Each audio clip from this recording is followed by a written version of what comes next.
많은 가정들이 상처 입은 가정입니다. 사별이나 이혼, 또 가족 간의 갈등에 이르기까지 그 상처의 내용과 무게는 다를지라도 상처 없는 완벽한 가정은 없습니다. 그러나 하나님께서는 상처 입은 가정 속에서도 선한 일을 이루시며 예수 그리스도 안에서 그 상처가 축복이 되도록 역사하십니다.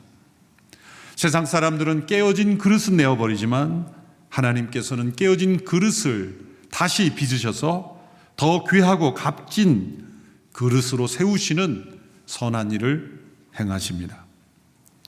구약의 룻기는 나옴이라는 한 여인의 상처가 어떻게 축복으로 변화될 수 있는지를 보여주는 책입니다. 유명한 독일 문학가 괴테도 룻기를 평가하기를 가장 작은 분량으로 쓰여진 가장 사랑스럽고 완벽한 작품이라 평가했습니다. 룻기를 사랑스럽고 완벽한 작품으로 평가한 까닭은 단순한 해피엔딩이 아니라 인간 안에, 가정 안에 일어나는 깊은 상처가 하나님의 은혜로운 섭리로 축복으로 변화되는 이야기인 까닭입니다. 룻기는 사사 시대를 배경으로 합니다. 지도자의 부재로 인하여 정치적으로 큰 혼란 가운데 있었던 시대입니다. 게다가 유다 땅에 흉년까지 들었습니다. 경제적인 기근까지 덮친 것입니다. 그로 말미암아 백성들의 삶은 매우 피폐해져 있었습니다. 나옴이라는 여인의 가정은 이러한 시대적 고통을 피하고자 잠시 모압으로 이주하였습니다. 그런데 그 모압 땅에서, 유대 땅에서 겪었던 정치적 혼란이나 경제적인 흉년보다 더 큰 상처를 겪게 됩니다. 그것은 남편과 두 아들의 죽음이라는 상처입니다. 현실의 고통을 피해서 이방 땅 모압, 당시의 모압은 유대 나라와 매우 적대적인 관계에 있었던 나라이죠. 적대적인 나라로 이주할 만큼 상황이 급박했다는 것을 알 수가 있습니다. 그런데 그 땅에서 더 큰 상처를 겪게 됩니다. 이주한 지 얼마 되지 않아 남편을 잃고 또 10년이 되어서 두 아들이 아내들을 남겨놓고 세상을 떠납니다. 그 아내들은 모압에서 만나 결혼한 이방 여인들이었습니다. 나오미의 꿈은 완전히 깨어졌습니다. 나오미가 상처로 괴로워하는 이 기간 동안 하나님은 나오미를 위하여 아무것도 하시지 않는 것처럼 보였습니다. 그러나 룻기의 마지막을 보면 나오미의 꿈은 깨어졌지만 하나님은 더 크고 위대한 꿈을 이루셨습니다. 상처 있고 괴로워하던 나오미를 따라온 룻이라는 며느리를 통해서 하나님께서는 나오미의 상처가 축복이 되게 하셨습니다. 외롭고 공허하고 고통스러워하던 나오미가 영광스러운 하나님을 찬양하는 인생으로 변화된 것입니다. 하나님은 우리의 인생의 가장 어두운 때에도 일하고 계시는 하나님이십니다. 한 가정의 가장 고통스러운 상처 속에서도 선한 일을 이루시는 하나님이심을 우리에게 말씀하고 있습니다. 룻기의 시작은 남편과 두 아들을 잃은 나오미의 두 며느리 중 룻이라는 며느리가 나오미를 함께 따르기로 작정하는 것으로 시작합니다. 나오미는 두 며느리들에게 각자의 삶으로 그들의 민족에게로 돌아가라고 그렇게 했습니다. 나오미는 이제 이 깊은 상처를 안고 베들레헴으로 다시 되돌아오고자 했기 때문입니다. 룻기 1장 11절의 말씀을 보면 내 딸들아 집으로 돌아가거라 왜 나와 함께 가려고 하느냐. 이 말을 들은 한 며느리 오르바라는 며느리는 되돌아갑니다. 그러나 룻이라는 며느리는 나오미를 떠나지 않았습니다. 다시 나오미는 권면합니다. 1장 15절의 말씀을 보면 보아라 내 동서는 자기 민족과 자기 신들에게 돌아갔다. 너도 내 동서와 함께 돌아가거라. 이렇게 여러 차례 돌아가라는 시어머니 나오미의 권면에도 불구하고 룻은 나오미에게 이런 고백을 합니다. 룻기 1장 16절에서 17절의 말씀인데요. 자막을 통해서 우리 함께 읽어보겠습니다. 시작. 자꾸 저한테 어머니를 떠나거나 어머니에게서 돌아서라고 하지 마십시오. 어머니가 가시는 곳이면 저도 갈 것이요 어머니가 머무는 곳이면 저도 머물 것입니다. 어머니의 민족이 제 민족이며 어머니의 하나님이 제 하나님이십니다. 어머니가 죽는 곳에서 저도 죽을 것이고 저도 거기에서 묻힐 것입니다. 죽음 외에 그 어떤 것도 어머니와 저를 갈라놓을 수 없습니다. 그렇지 않으면 여호와께서 내게 심한 벌을 내리고 더 내리셔도 좋습니다. 참 놀라운 고백이죠. 어머니가 가시는 곳이면 나도 가고 머무는 곳에 나도 머물겠습니다. 죽음 외에 그 어떤 것도 어머니와 나를 갈라놓을 수 없습니다. 때로 세상에는 이 룻의 고백과 정반대의 고백을 하는 며느리도 있죠. 어머니가 가시는 곳에는 저는 절대 안 갑니다. 어머니가 머무시는 곳이라면 저는 떠나겠습니다. 어머니 하나님이 왜 나의 하나님이 되어야 합니까? 어머니와 함께 하기보다 나는 차라리 죽음을 택하겠습니다. 뭐 그런 사람은 없겠지만 참 룻의 고백은 매우 감동적이며 놀라운 고백입니다. 모압 여인이었던 이 룻이 어떤 계기인지는 나타나 있지 않지만 그 남편을 통해서던 경건했던 시아버지 엘리멜렉이라는 이름 자체가 하나님은 나의 왕이시다, 아주 경건한 유대인임을 보여주죠. 그 기간 안에 이 여인은 하나님을 만났던 것이죠. 게다가 참된 그런 신앙의 길을 걷고자 했던 겁니다. 자신의 민족을 떠나 이방 민족, 당시의 모압과 유대의 관계가 얼마나 적대적이었는가를 우리가 이해하면 이 룻의 고백이 놀라운 것이죠. 또 나오미를 따르게 되면 어쩌면 평생 혼자 시어머니처럼 살아야 하는, 시어머니와 단둘이 살아야 할지도 모르는 그러한 선택입니다. 또 놀라운 것은 어머니 하나님이 나의 하나님이라고 고백했죠. 그 나오미의 하나님은 어떤 하나님이었습니까? 나오미를 축복해주고 잘해주시는 하나님처럼 보이지 않았을 겁니다. 나오미를 괴롭게 하시고 상처를 입게 하신 하나님 아닙니까? 그럼에도 룻은 나오미 하나님이 나의 하나님이라 고백했어요. 나오미는 룻에게 너의 신에게, 너의 민족에게로 돌아가라 그렇게 했지만 룻은 어머니 하나님이 나의 하나님이다 고백했습니다. 무엇인가 거꾸로 된 것 같죠. 나오미가 하나님을 믿는 사람이라면 끝까지 나의 하나님을 믿어라 라고 하고, 룻은 내가 왜 따라가야 됩니까? 나는 나의 신에게로 돌아가겠습니다. 그래야 될 것 같은데 정반대가 되고 있습니다. 룻은 이 가정에 임한 하나님을 보았고 그 하나님을 따르는 믿음의 차원의 결단을 하고 있다는 것이죠. 나오미는 룻의 이러한 결단을 처음에는 온전히 이해하지 못했죠. 그리고 그 룻을 통해 역사하시는 하나님의 손길을 보고 있지 못했습니다. 어쩌면 나오미는 이 룻을 자신의 과거의 상처를 떠올리게 하는 귀찮은 존재, 이제는 잊고 싶은 그러한 대상으로 여겼을 수도 있습니다. 실제로 여러 성경학자들은 두 며느리로 하여금 되돌아가라고 하는 이 나오미를 가리켜 자신이 유대 베들레헴으로 돌아왔을 때 동족 베들레헴 사람들로부터 받게 될 시선, 비난 혹은 어떠한 그 뒷담화에 대한 염려 때문에 며느리들을 되돌아가게 하려고 했다라고 부정적으로 해석하기도 합니다. 근거 있는 해석이죠. 그 두 여인을 자유롭게 하려는 마음도 있었겠지만 한편으로는 자신의 상처를 스스로의 힘으로 씻어보고자 한 것일 수도 있습니다. 룻이 따라오면 아들이 생각이 나고 자꾸 과거의 모압에서의 그 아픈 상처가 일어날 것이기에 그것을 덮어보려고 나름대로 자유로워지려고 노력할 수도 있습니다. 그러나 그것은 나오미가 스스로의 힘으로 이 상처를 회복하고자 하는 것입니다. 때로 그 당시에 이방 여인과의 결혼이 때로 이 유대인들에게는 매우 타부시 되었던 그런 때가 있었죠. 이방인이 때문이 아니라 그로 인하여 우상을 숭배하는 것이 문제이죠, 사실은. 성경에 보면 모세도 이방 여인과 결혼했죠. 성경은 이방인이기 때문에 결혼을 금지한 것이 아니에요. 우상 숭배에 빠지는 결혼을 경계한 것이죠.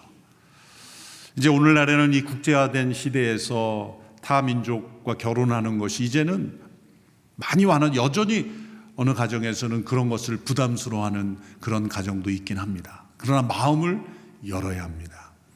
제가 미국에 있을 때 목회하던 교회에서 어느 가정에 신방을 했는데 아버지가 아들 다 불러놓고 얘기하더라고요. 얘 너는 꼭 한국 여성이랑 결혼해야 된다. 미국인데 거기서 자란 아인데도 그렇게 이야기를 하시더라고요. 그랬더니 아들이 아버지에게 하는 말이, 아버지, 그보다 더 중요한 게 있습니다. 여자랑 결혼해야 됩니다. 저는 무슨 말인가, 미국에 간 지 얼마 안 돼서 그 문화가 이렇게 됐구나는 충격을 받았어요. 아버지, 여자면 됐지 뭘 바라십니까? 남자랑 결혼하는 친구들도 있는데 뭐 그런 얘기죠. 너무 진지하게 얘기했어요. 그런 문화가 되어버렸다는 거죠. 그런데 이렇게 타 민족과 결혼하는 그런 가정을 보면 오히려 건강한 가정이 많습니다. 왜 그런가 가만히 보니까 타민족 이 여성과 결혼하는 이 며느리를 드리고 사위를 드리면 시부모의 관계가 더 좋더라. 왜 그러나 보니까 할 말을 다 못하니까 관계가 괜찮은 거예요. 말이 통하니까 그냥 하고 싶은 말 다 하니까 문제가 생기는 거예요. 거기서 깨닫는 교훈이 있죠. 며느리든 사위든 외국인처럼 생각해라. 어쨌든 이 룻이 나오미를 따라 이제 베들레헴으로 오게 되었습니다. 이 룻이 나오미를 따르게 됨으로 인해서 나오미의 상처 가운데 있었던 하나님의 섭리가 새로운 섭리로 바뀌게 됩니다. 룻은 자신의 결단대로 변함없이 나오미를 섬깁니다. 당시에 가장 가난한 이들이 이삭을 주어서 생활했던 그러한 생활을 하게 되죠. 이삭을 주로 낳았다는 자체가 사람들의 시선을 받게 되고, 그리고 우리가 이처럼 절박한 상황이라는 것을 보여주는 모습입니다. 룻은 자신이 받을 시선을 생각하지 않고 오직 시어머니 나오미를 섬기기 위해서 애쓰고 있었습니다. 하루하루 추수 때 이삭을 많이 주어서 나오미를 섬기려고 했습니다. 어느 날 우연히 일꾼들을 찾아간 그 밭이 보아스라는 사람의 밭이었고, 보아스는 그날 우연히 자신의 밭을 돌보기 위해서 찾아옴으로 인해서 두 사람이 만나게 됩니다. 성경에는 우연이라는 단어를 썼지만 실상은 우연이 아니라 하나님의 섭리였던 것이죠. 보아스는 룻을 바라보며 그녀가 어머니를 따라 모압에서 온 여인이라는 것을 알게 되고, 일꾼들에게 물어봤을 때 성실하게 조금도 쉬지 않고 그렇게 일하고 있는 모습이라는 것을 발견합니다. 그리고 보아스는 특별히 룻에게 배려하고 그 관리자들에게 룻이 많은 이삭을 가져갈 수 있도록 그렇게 좀 일부러 떨어뜨려 주어라. 배려를 해줍니다. 식탁도 베풀합니다. 그리고 더 관심을 기울여 줍니다. 보아스는 순수한 관심이었죠. 이제 룻이 돌아와서 나오미에게 보아스라는 사람의 밭에게 가서 자신이 이런 은혜를 입었다는 이야기를 하자 나오미는 깜짝 놀랍니다. 그리고 하나님의 은혜의 빛을 발견합니다. 그 보아스는 바로 남편 엘리멜렉의 친척이었기 때문입니다. 나오미가 발견한 이 빛은 무엇입니까? 나오미가 발견한 하나님의 은혜는 무엇입니까? 룻이 우연히 발견하고 만난 그 보아스라는 사람이 바로 자신의 가문의 기업을 이어줄 수 있는 사람이었기 때문입니다. 당시에 구약시대에 있었던 이 히브리어로 고엘이라는 제도는 우리말로 기업을 물은다, 혹은 영어로는 리디머라는 제도는 바로 어느 남편이 남자가 죽게 되면 그 당시에 구약시대는 여성들이 자신의 이름으로 자산을 소유할 수 없었어요. 남자의 이름으로만 그 가업이 이어지기 때문이죠. 그럼 누군가 남편의 남자 이름으로 해야 되는데 그것을 가까운 친척이 결혼해 줌으로써 그 기업을 이을 수 있도록 한 거예요. 이것은 법적인 권리를 보장받지 못했던 여인과 그 자녀들의 기업을 보존해, 남편의 이름으로 보존해 주는 그러한 도덕적인 의무법이었던 거예요. 강제법이 아니라 의무였던 거예요. 그래서 원치 않으면 안 할 수 있는, 가까운 친척부터 그러한 책임이 있었죠.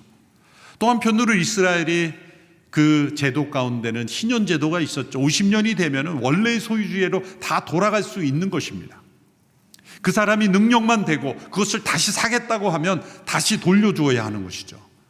그런데 또 그것을 다시 살 수 있는 경제력이 있어야 다시 찾아올 수 있는 거예요. 그러면 친족이나 가까운 가족들이 그 값을 지불함으로써 원래의 자산을 되찾아올 수 있는 그런 제도도 있었던 거예요. 이 모든 것이 맞물려서 고엘 제도가 있었습니다. 바로 보아스가 그러한 일을 행할 수 있는 사람이라는 것을 발견합니다. 그리고 나오미에게 하나님이 주시는 마음이 품게 됩니다. 그것은 이 룻이 보아스와 결혼하면 자신은 나이 들어 이제 다시 결혼할 수 없을지라도 룻이 보아스와 결혼하면 그 모든 기업이 다시 회복된다는 것을 알게 되었기 때문이죠. 그로 인해서 나오미는 희망을 가지고 룻을 코치하게 됩니다. 그리고 보아스에게 보내죠. 그리고 보아스는 절제 있는 모습으로 또 그 당시 사회가 요구하는 절차에 따라서 룻을 이제 아내로 맞이하기 위한 준비를 하게 됩니다. 이 나오미의 가정이 이런 회복되는 여정에서 두 인물이 등장하게 되죠. 그리고 두 인물의 아름다운 선택이 나타나게 됩니다. 첫째는 이 룻이라는 이방 여인의 시어머니를 향한 헌신, 그 아름다운 선택, 그리고 보아스라는 남자의 책임 있는 선택. 당시에 강제법이 아니기 때문에 그 많은 재산을 회복시켜 주는 일에 자신의 재산을 사용한다는 것은 헌신이 아니면 이루어질 수 없었던 거예요. 그래서 많은 경우에 그것을 회피하여 제대로 작동되지 않았던 그런 법이었다는 것을 역사는 알려주고 있습니다. 그러나 보아스는 그러한 도덕적 의무를 행하는 선택을 했던 거죠. 그래서 룻기에 보면 이 4장 가운데 각 장마다 이 두 사람의 선택이 교차해서 나타납니다. 1장에서 나타나는 선택은 룻의 선택이죠. 시어머니를 따르기로 한 선택. 어머니의 민족이 나의 민족이 되고 어머니 하나님이 나의 하나님이 되십니다 라는 룻의 선택이 나오죠. 2장에서는 그 룻을 바라보며 룻을 보호하는 보아스의 선택이 나오죠. 이삭을 주우러 나온 그 여인을 보고 이렇게 말했습니다. 여호와의 날개의 그늘 아래 보호받으러 온 내게 하나님께서 온전한 상 주시기를 바란다. 그렇게 해서 룻을 보호해주고 축복해주는 보아스의 선택이 나오죠. 3장에는 또다시 룻의 선택이 나옵니다. 이 나오미의 계획, 그것은 이스라엘의 고엘 제대 속으로 룻을 시집 보내는 그 나오미의 계획대로 룻이 따르기로 선택합니다. 어머니의 말씀대로 내가 다 행하겠습니다. 4장에서는 다시 보아스의 선택이 나옵니다. 룻과의 결혼을 통해 나오미의 가정의 가업을 회복시키는 보아스의 선택이죠. 4장 초반부에 보면 보아스보다 더 가까운 친척이 있었어요. 가장 가까운 친척 순서대로 책임이 주어지기 때문에 보아스는 2순위였어요. 보다 더 가까운 더 책임 있는 친척이 있었어요. 그래서 보아스는 그 사람을 만나기 위해 성문에 올라가 기다립니다. 4장 1절이 그래서 그렇게 시작이 되는 거예요. 성문에서 보아스가 올라서 가장 가까운 친척을 기다립니다. 왜 성문에서 기다렸습니까? 당시에는 전화기가 없었기 때문에 하염없이 기다려야만 했던 거예요. 마을 사람들이 얼마 되지 않았으니까 오가는 사람 중에 그 사람이 올 때까지 기다렸다가 그 사람이 나타나자 불러 모아놓고 나는 당신이 1억을 책임질 수 있다니 그 사람이 거절했죠. 나는 책임 안 지겠다. 그러면 이제 내가 책임지겠다. 그래서 장로들을 모아놓고 선언하는 내용이 이제 9절 10절입니다. 9절 10절 우리 같이 읽어보겠습니다. 시작. 그러자 보아스는 장로들과 모든 사람들에게 선언했습니다. 내가 엘리멜렉과 기럐과 말론의 모든 재산을 나오미에게서 산 것에 대해 여러분이 오늘 증인입니다. 내가 또한 말론의 아내인 모압 여자 룻을 내 아내로 샀어. 그 사람의 죽은 이름으로 유산을 이어갈 것입니다. 여기 룻을 아내로 샀다는 게 뭐 사람을 매매했다는 것으로 이해하면 안 되고, 여기서 다시 샀다라는 것은 그 죽은 사람의 이름으로 모든 유산을 이어준다는 거예요. 헌신이요 희생입니다. 그리고 보아스와 룻의 결혼식에서 장로들이 와서 축사를 합니다.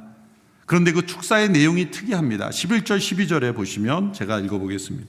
그러자 장로들과 성문에 있던 사람들이 다 말했습니다.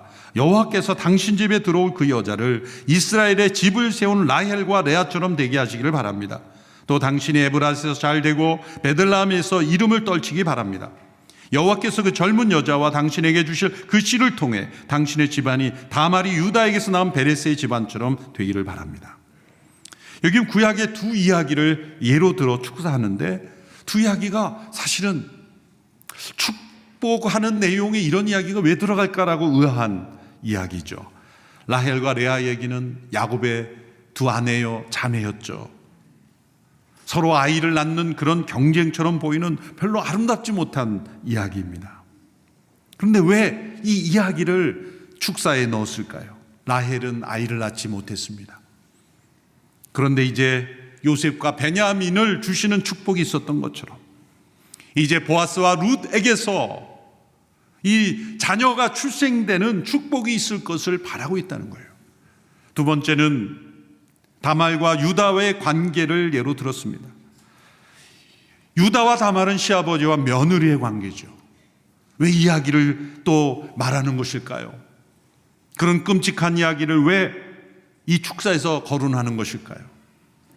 공통점은 다말이 남편이 죽었을 때 그 친척 중 아무도 그 고엘의 책임을 하려고 하지 않았기 때문에 악한 마음을 품고 벌인 일이기 때문이에요. 그처럼 이 남편의 죽음으로 인해 일어난 이런 안타까운 상황 속에서 보아스와 룻은 그들과 같지 아니하고 그 하나님의 축복의 통로가 되었다는 것을 축복하고 있는 것입니다. 그래서 장로들의 축사를 풀어서 설명하면 이런 의미가 되는 거예요. 보아스, 당신은 사랑스러운 여인과 결혼했네. 우리 장로들은 당신이 최고의 축복된 가정을 이루고 살기를 바라네. 장차 당신의 가정에서 어떠한 고통스러운 일이 일어난다 할지라도 하나님은 여전히 선한 길로 인도하고 계시다고 믿기를 바라네. 때로 당신의 삶이 불행하다고 느낄지 몰라도 당신이 볼 수 없고 보지 못하는 좋은 일을 하나님은 이루고 계시고 있다는 것을 잊지 말게. 라헬과 레아의 불행해 보이는 관계 속에서 이스라엘 12지파의 족속이 태어났다는 것을 기억하게. 때로 삶이 정말 뒤죽박죽 되는 것 같은 유다가 며느리 다말과 저질렀던 끔찍한 일들처럼 끔찍하게 여겨지는 일들도 때로 우리의 삶 속에 일어날 수 있을 것이지. 우리는 악으로부터 완전히 자유로운 사람이 아니기 때문일세. 그러나 하나님의 목적은 우리의 삶을 고통 없는 쉬운 삶이 아니라 때로 고통을 통과하더라도 우리의 삶이 하나님 앞에 더 가까이 나아가게 하시는 것일세. 때로 하나님의 우리의 길을 굽게 하는 것처럼 보이지만 하나님은 굽은 길을 곧게 하시는 하나님이시기도 하네.